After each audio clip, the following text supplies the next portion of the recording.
Hey guys, hope you're good. Roche here. I thought I'd take you through a new song of mine called Crazy. If you haven't heard it yet, then go check it out. I'll leave a description below and you can watch the original video. But yeah, so I thought it'd be cool to take you through the song. So I've pulled up the project file here in FL Studio and I basically started the song last year, about last summertime. And it kind of began with just these two drum loops. So the first one is this.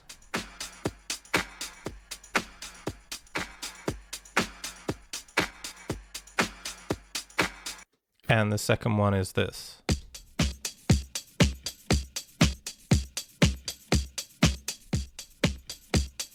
And these are both taken from old disco records. And I just layered them on top of each other.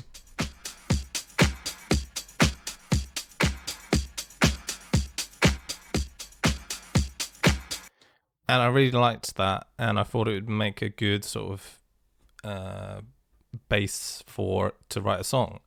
So the first thing that I came up with was this chord progression, which sounds like this.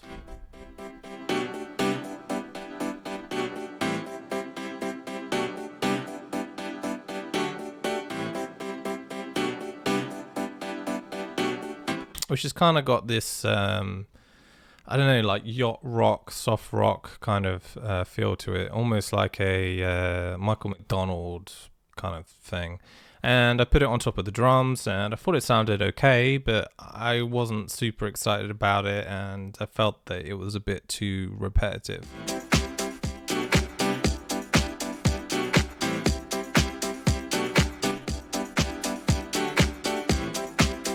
So I kind of scrapped that idea and I came up with a different chord progression that I felt kind of suited it quite well, and that was this.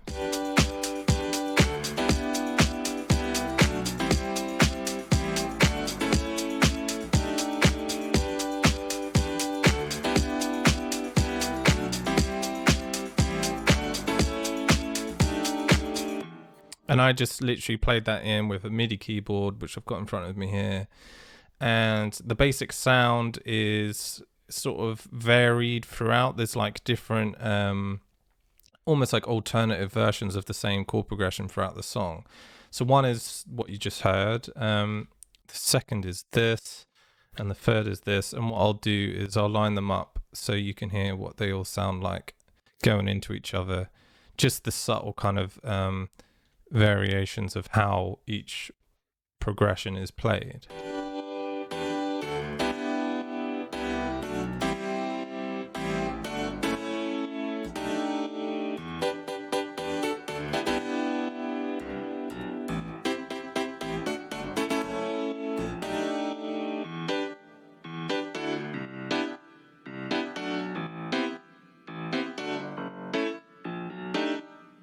And basically by doing that, it kind of gives me more options to play around with. So one became like the verse, one became the pre-chorus, and one became the chorus. So I was happy with that. And the sounds that I went with was, one is Keyscape, which is a really nice sort of collection of keyboards and pianos.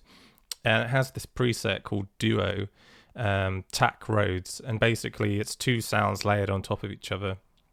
One is a Rhodes, like a Fender Rhodes, and one is a upright piano, and that sounds on its own like this.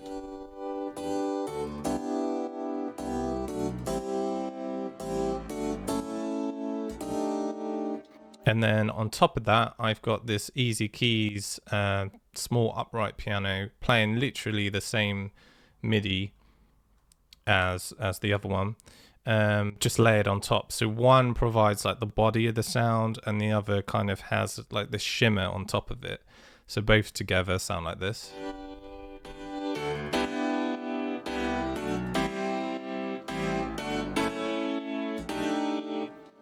And then basically in terms of the processing, I first put a OTT, which is a compressor, on top. Then I'm using Kickstart as like a pumping sidechain. Then it's going into RC20, which is basically lots of things in one. As you can see here, you can add noise and wobble and distortion and all these other things. And basically, I'm just using this preset called Wow and Flutter, which almost makes it sound like it's been transferred to an old like reel-to-reel tape, and has this kind of wobbly effect to it, which makes it sound a bit older and a bit more worn. So if I turn it all the way off and then turn it on, you can hear it kind of wobbling in and out of tune. So that's what that does. Then I've got an EQ just taken out below like 100 hertz. Then there's some filtering going on in some other bits of the song. And then I'm also using this stupid plugin, Endless Smile by Dada Life, in different bits of the song. But I'll explain that later. So, it's a pretty simple sound as like the bed of the song. On top of that, I have this bass line. So this is the Scarby Rickenbacker bass, and I love this plugin. There's so many bass plugins that sound really rubbish, trying to sound like bass guitars, but this one is really good in my opinion. And yeah, I just basically picked out the root notes of the chords and followed that for the bass line, and that goes like this.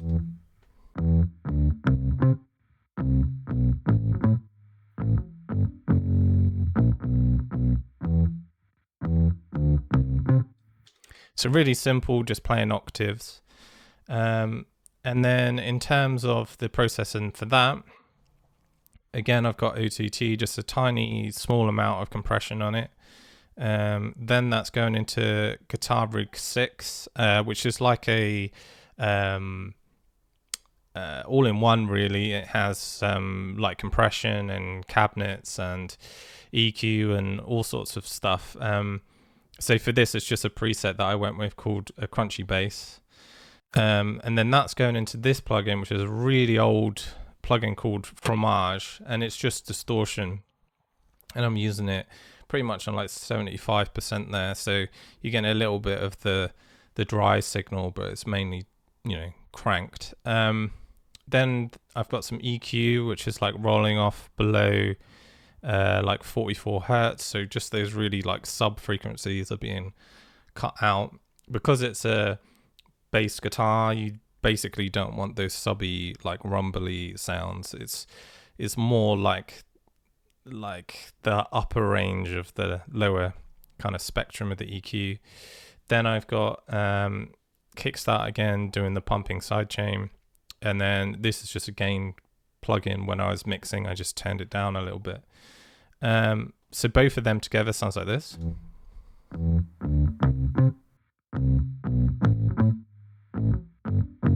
And then variation. Oh, sorry. Helps if I got the piano in. So let me do that again.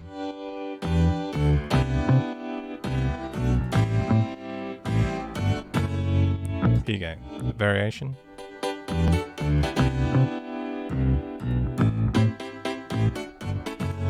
And another variation. That one hasn't got the bass in, but you can see what I mean about how it plays off the bass. So that's kind of the basis of the song, the bass part and the piano, and everything else is like lead parts and guitar parts that are stacked on top of it. So if we look at the actual song itself now, you can see it kind of starts off with just the piano, and then I've just got an Oliver clap sample taken from the Oliver, one of the sample packs, and that just goes like this.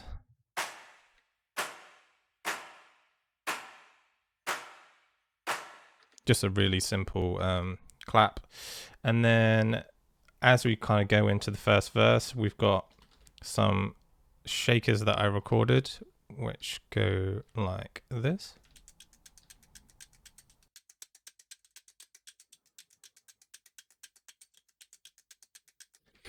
Then we have the main kick drum, which goes like this.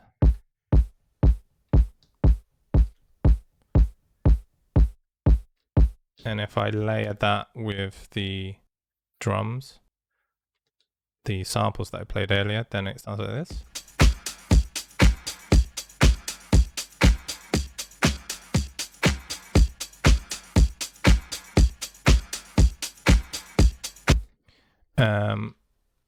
And that is kind of the verse. Obviously you got the vocals, but we'll get onto them in a bit.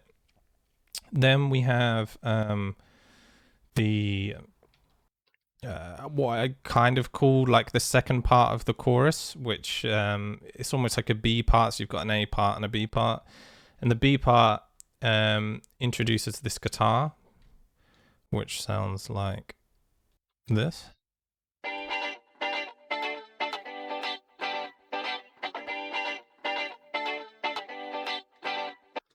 Then we have some more percussion.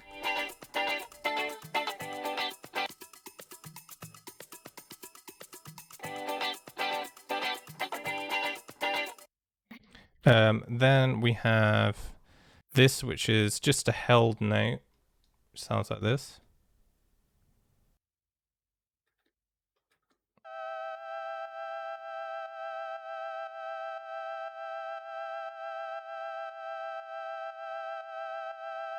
So it's just two sustained notes, this G and this E, and that's been played by the Selena, which is a emulation of a old early string machine kind of synthesizer.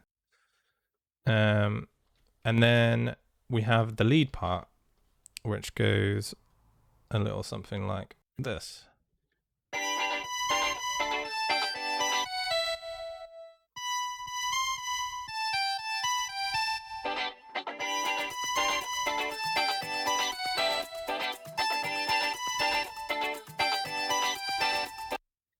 And that lead part is Serum, and it's just a patch that I made. Just a really simple, just two oscillators, and it's being like processed in a way that makes it sound slightly like out of tune just by using LFOs. Let's just check if I've got anything else on that. No, that is literally that sound. It's all kind of within Serum itself. Just some distortion, a little bit of reverb, and a bit of compression. So that's that. So that is the B part. So this is what it sounds like with each of those parts. So this is like your intro to the song. C R A Z. Then we have like an A part.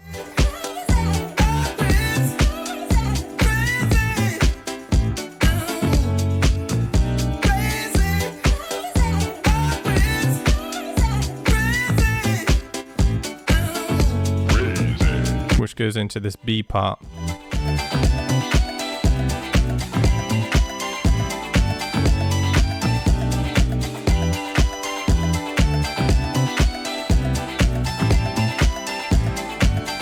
And then back into the A part.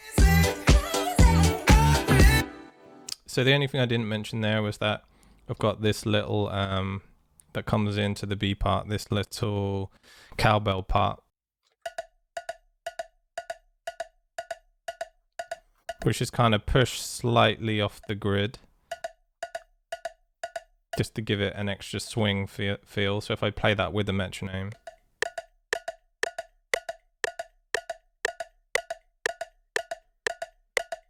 you can hear that it's kind of skipping a little bit out of time, which kind of helps with the swing.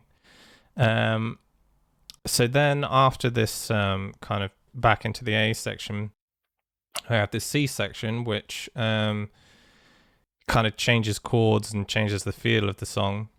And that is built off this pattern here, which is built 1, 2, 3, 4 different parts make up this part. So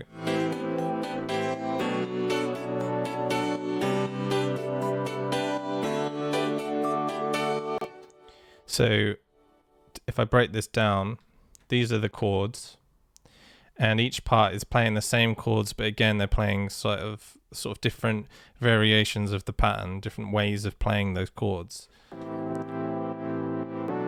So this is a Juno emulation. I actually have one behind me, but I was too kind of lazy to pull it out and wire it up. So and then on top of that we have this Mellotron like vibraphone kind of sound, which is playing this.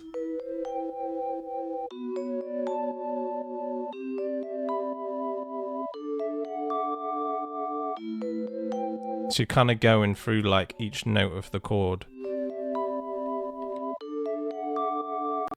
And then we have our two sounds from before, the two pianos, and they're both playing this part.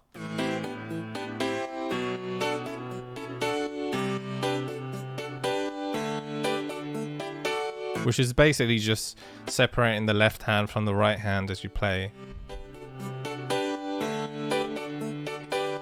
And then all together.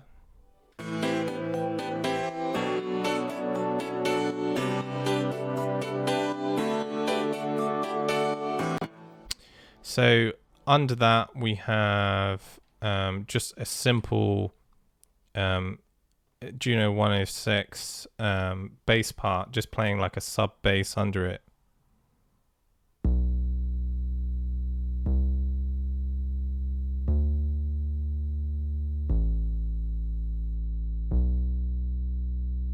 Which kind of just accents the chords a bit more and, you know, delivers a bit of information down on that bottom end.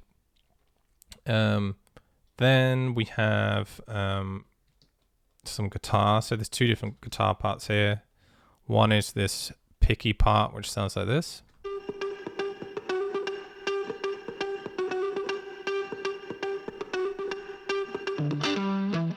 And that's the second part.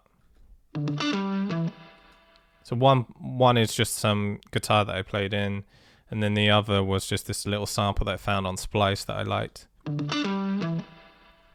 which just fit really nice and provided that little gap there with something interesting to listen to. Then what else? We've got the clap in here, the Oliver clap, and then the vocals, obviously, which I'll get to in a bit. And that eventually takes you back into that B section again.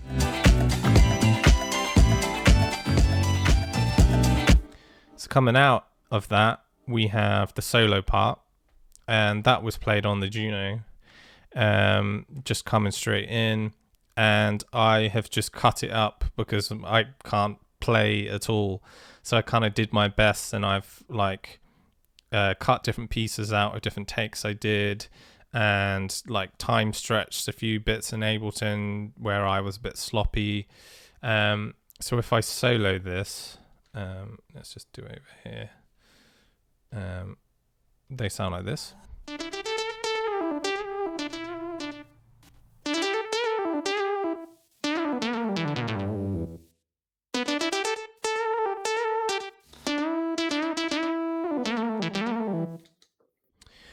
So if I go to the channel that that's on, it's just a bit of OTT, cutting off below 100 Hertz. And then I've used this little primal tap, which is a tap delay, like a really short delay, just to give it a bit of character. And that's also being fed into, in terms of sends, just some light reverb, again, just like a really tight, short reverb time, just to kind of give it its own sort of space in the mix. And yeah, I think in the context of the song, you can't really tell that it's chopped up that much, because yeah, it's just hidden in the mix.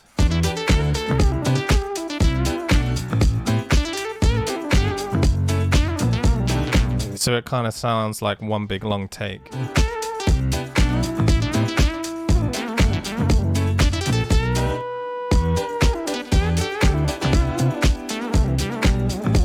even though it's not. So that's something that I like to do a lot, is kind of make you think that I've played something flawlessly, but actually I haven't. And I do that a lot with guitar, actually, and obviously vocals and things like that. Just doing the same bit over and over again, and then kind of picking the best bits, which is just like the classic way to kind of comp things. So there's that, and then that brings us back into that C section again, but it's double the length, and there's a few little pieces that are in it second time round that aren't in it the first time round. I want to take you higher. I want to take you higher. So everything's filtered this time, and it's slowly coming up. C, R, A, Z, Y, C, R, A, Z, Y. So what's going on here is we basically have these ride samples, which kind of make the second half of it a bit different from the first half.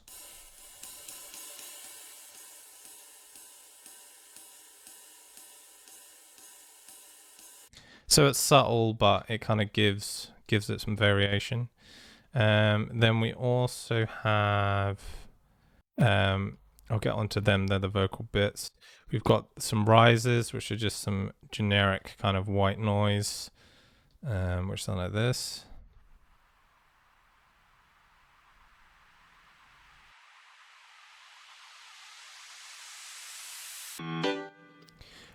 Just to kind of help build it up. Then we have this horn sample, like a siren.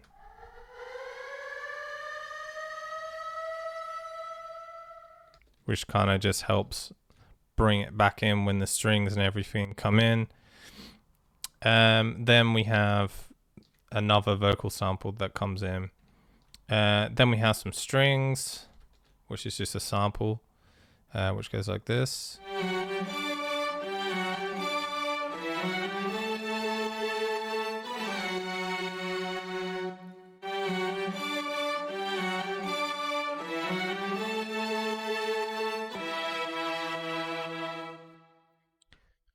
And then you've got the final chorus. There's some added percussion here. Just some percussion I found on Splice. One of these is another Oliver sample of a tambourine.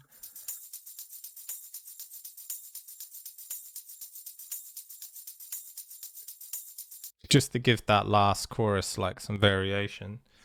And yeah, that's kind of it. So the only thing I haven't really spoken about is the vocals. So we've got the main kind of chorus vocal, which goes like this. Crazy, crazy, oh, crazy, crazy. And that's just going into an RVox, which is a Waves plugin. It got a bit of auto-tune on it, some EQ, and then just a couple of different reverbs. So that's like the main vocal, and then that itself is going into 3 different sends. One is just like a short delay, then another sort of slightly different delay, which you only hear at certain parts of the song, and then also a reverb again that you only hear at certain parts of the song, like the build-ups and stuff. Then we had the second kind of vocal, which sounds like this.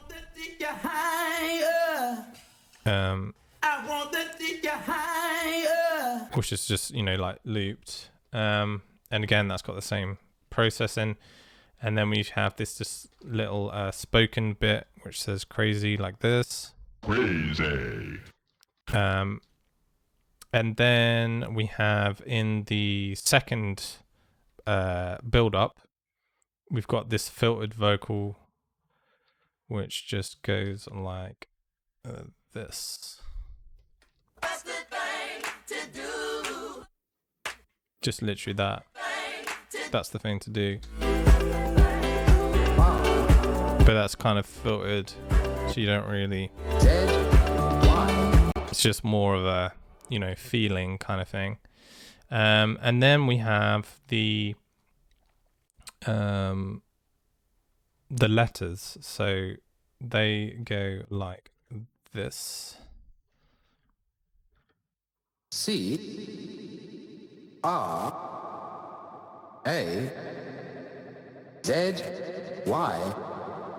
And they are literally just these samples. C-R-A-Z-Y.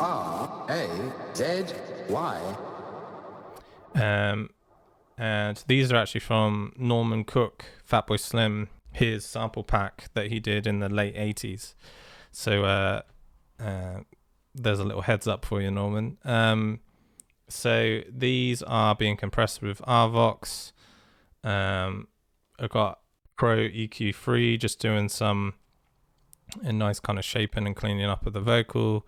There's a de-esser because they were a bit harsh, so just to tame some of that. Then I'm just using the CLA vocals, but everything's turned off, and I'm just using the kind of stereo image just to make them a bit wider in the mix. And then just some more light EQ just to tidy up the low end there again. And that's going into Ascend, which is Primal Tap, which is the kind of bigger brother of the little Primal Tap that we talked about earlier, which is kind of giving that short delay that you hear in between each letter. C-R-A-Z-Y.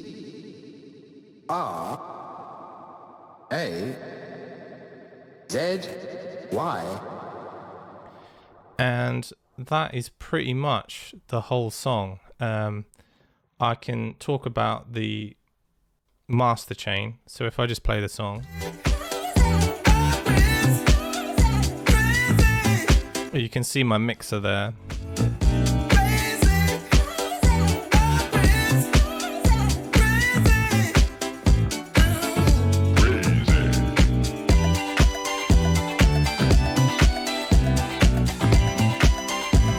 So there's a couple of things that are pans, like the guitar and the lead, and you just like the rough levels of things.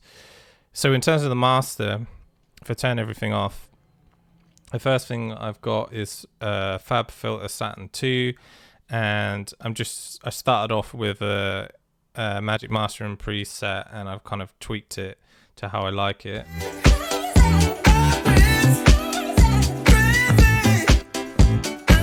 And that's just kind of squashing things a bit and bringing it all together. Then I've got a gain just to turn everything down because that kind of makes everything really loud. Then I've got some EQ, which is kind of taken off the very low of the song and the very high of the song, simply because when you play it on certain systems, if there's anything down there below like 20 hertz, then it can, kind of make things sound really muddy. So that's all that is doing. Then I have this Brainworks BX Control Volume 2, which is just making sure anything that's below 40 hertz is a mono, and it's also providing a little bit of stereo width. And then finally, the Oxford Inflator, which makes everything really loud, but also kind of just glues everything together, and I really like the sound of it. So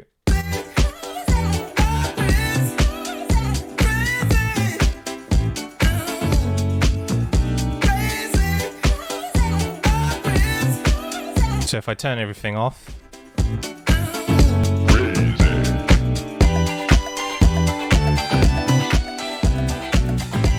and then turn it back on,